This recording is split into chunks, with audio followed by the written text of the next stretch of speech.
kota yang sibuk, berdiri sebuah apartemen tua bernama Geraha Indah.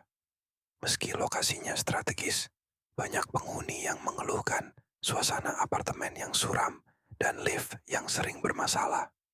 Namun, ada satu hal yang lebih mengerikan, kisah tentang lantai 13 yang tidak pernah ada di tombol lift.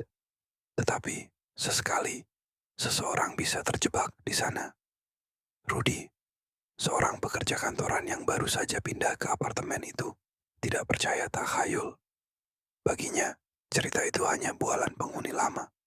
Hingga suatu malam setelah lembur, ia masuk ke dalam lift yang kosong. Ia menekan tombol lantai 10, lantainya. Pintu tertutup perlahan, lalu lift mulai bergerak naik. Namun, di tengah perjalanan, lift berhenti dengan suara denting lembut. Pintu terbuka. Yang terlihat di hadapannya bukan lantai apartemen yang biasa, melainkan lorong panjang yang gelap dengan lampu berkedip-kedip. Udara di dalam lift terasa lebih dingin, dan suara bising kota mendadak lenyap. Tidak ada siapapun, tidak ada suara. Rudy menatap layar di atas pintu lift. Gegeblas, jantungnya berdebar. Apartemen ini tidak punya lantai 13.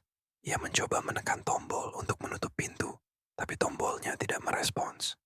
Ketika ia melangkah mundur, sebuah suara lembut terdengar dari lorong itu. "Halo, ada orang di sana?" Suara seorang wanita. Suaranya lirih, hampir seperti bisikan, tetapi jelas terdengar di telinganya. Rudy menelan ludah. Nalurinya mengatakan jangan menjawab.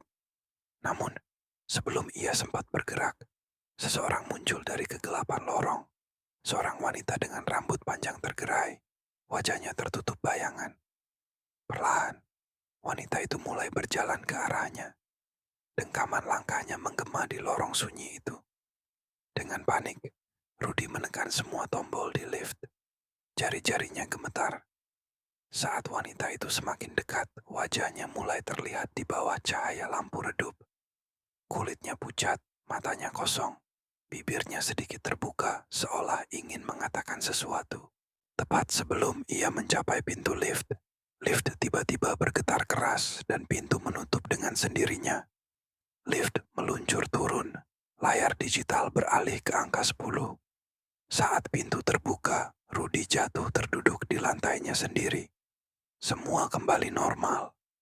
Suara klakson kendaraan terdengar di luar jendela apartemen. Seolah kejadian tadi hanyalah mimpi buruk.